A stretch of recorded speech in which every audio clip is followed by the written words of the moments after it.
Hello everyone, thanks for joining us for our cooking demonstration. My name is Rachel Zukowski and I'm the Program Services Manager at Prince George's County Memorial Library System.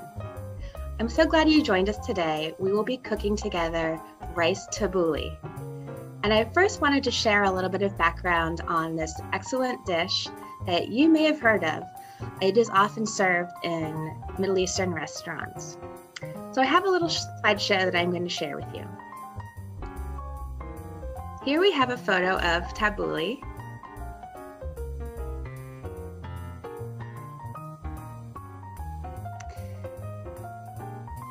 What is tabbouleh?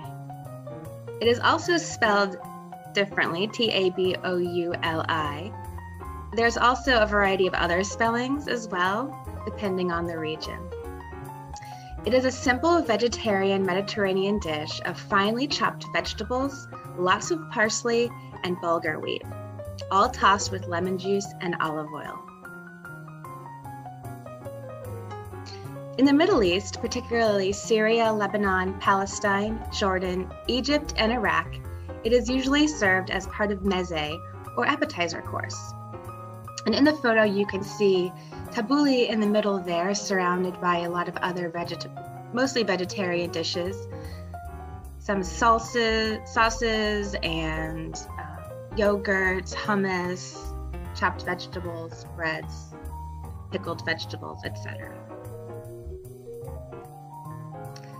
One of the things that I love most about tabbouleh is its versatility.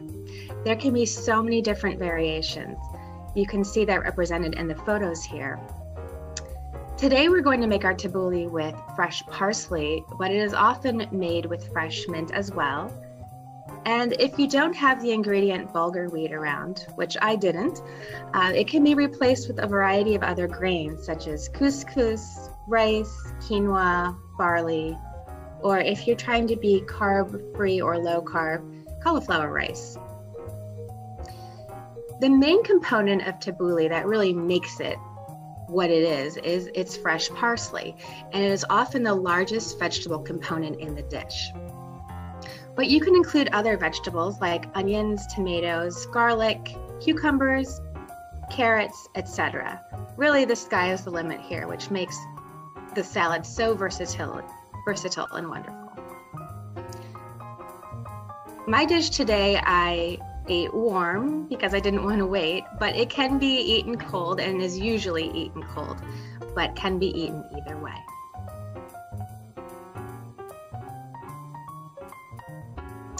Please visit pgcmls.info to check out cookbooks, magazines, and take cooking classes online.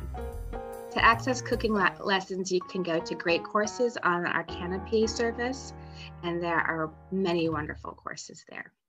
We hope to see you online and also check out our other awesome courses and programs throughout the year at pgcmls.info. Happy cooking! We'll see you back in the kitchen.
Hello, I'm Will from the Prince George's County Memorial Library System. Thank you so much, Rachel, for sharing that tabbouleh recipe with us.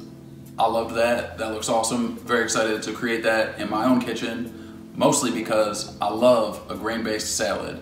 And I'm happy that you did that because it gives me an opportunity to share one of my favorite grain-based salads, which is a make-ahead broccoli quinoa salad. It's from Bon Appetit, a chef named Claire Saffitz, who is best known for her desserts. In fact, she recently published a book, Dessert Person, that we have at the library, so definitely check that out if you are into desserts. But this is a healthy, they call it a make-ahead salad because it sort of gets better as it sits. So especially if you are bringing this somewhere, it's really a great salad. Relatively healthy, only a few ingredients, so excited to share that with you today. So let's do that. All right, so let's take a look at our ingredients. We have white quinoa and 2 broccoli crowns, some green onions, medjool dates, sharp cheddar cheese, roasted salted almonds, red pepper flakes, salt, olive oil, and lemon. Really, not too many ingredients. So the first step is to bring a pot of salted water to boil, and we're going to cook our quinoa, similar to pasta. So add the quinoa to the pot, give it a stir, and then adjust the temperature so that it's a soft boil, or like a heavy simmer, soft boil. And we're going to cook the quinoa for about 12 to 15 minutes. And you can kind of taste as you go to check the doneness. You definitely want it to be tender and definitely not crunchy. Once it's ready, just kill the heat, drain the quinoa, return it to the pot, and then put some paper towels over the top, and then put the lid on. That way it'll steam and it won't get too mushy as we prepare the rest of the salad. Okay, so I'm excited to show this technique for preparing raw broccoli. And basically what we're going to do is just sort of shave the top of the broccoli right into the bowl. So, we're just taking off the smallest little amount, just the little nubs, so it's almost a rice texture. And you sort of rotate the crown and shave until you get down just to the stems. And yeah, you'll have almost a rice-like texture. It's all right if you have a little bit bigger chunks, but basically it's just a nice way to break it down directly into the bowl.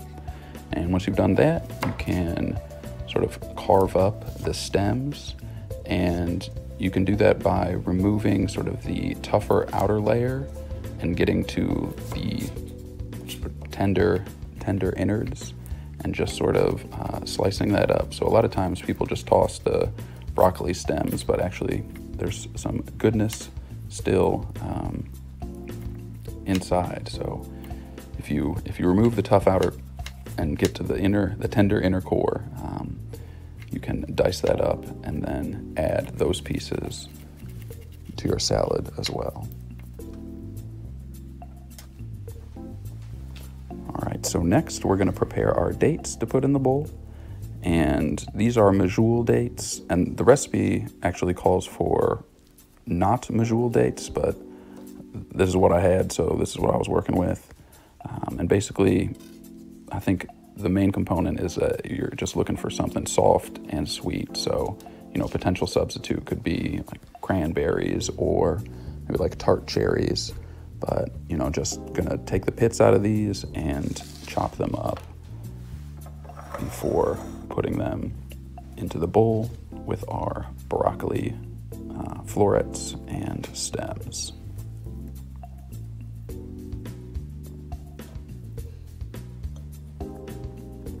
I'm really taking my time here.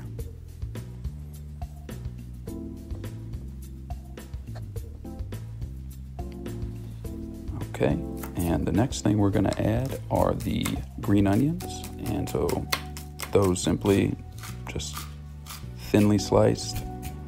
I had 3 here, but they were pretty big, so, you know, depending on how much green onion you want, I'd say at least 3, maybe more. And then we're gonna just cube our sharp cheddar cheese. So I'm doing about a 1/4 inch cube. And get our almonds ready as well. So these are roasted and salted almonds. And I'm just gonna give those a rough chop. I don't want the almond pieces too small. I also kind of find when I cut almonds that there's a lot of sort of excess that I don't want in there. So I'm gonna sort of pick out the bigger pieces and leave that almond shake behind. And then also some red pepper flakes. So put that in for a little bit of heat. And then our quinoa has had enough time to sort of steam and fluff up. So we'll add that to our salad as well. And it's time to mix. So give that a nice thorough mix.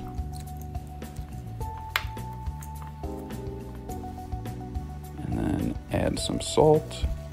And I do think this recipe needs, you know, some generous salting. So, you know, salt it well at first, and then certainly taste and add more if necessary. Okay, so we're gonna add 3 tablespoons of lemon juice, and I think lemon juice is pretty fantastic, so I'll add the 3 that the recipe asked for, and then I had some left over, so added that as well because what can it hurt? And then also going to add the 1/4 cup of olive oil. And I like this dressing because it's very unfussy. You just put the components right on top of the salad, whip it all together, and you're basically good to go. Once the dressing is well incorporated, we're gonna cover the salad with plastic wrap and then just let it sit for about 30 minutes. All right, so that is our make-ahead broccoli quinoa salad. So it's been about an hour and I tasted it. It tastes great to me. If before you serve you want, you can add a little bit of lemon, a little bit of oil, but I tasted it right now. It's great. It's room temperature. I left it out. If you're gonna wait longer than a couple hours, I'd say put it in the refrigerator, pull it out, let it get back to room temperature, but it's good cold, it's good room temp, it's just a really good salad. So I hope that you make this. I really enjoyed it, and thank you so much for watching the demonstration today. If you'd like, you can go to the Prince George's County Memorial Library System's website, which is PGCMLS.info. We have a lot of other virtual programs. There's a lot of online resources that you can access. You can access stuff through our catalog digitally, and then also traditional book formats. We have lots of cookbooks, lots of interesting stuff that you can find on our website. So pgcmls.info, check it out, and thank you so much for being with us today. Have a good rest of your day.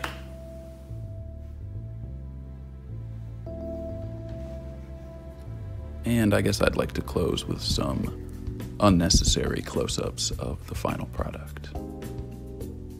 But thank you so much for watching today, and be well and be safe.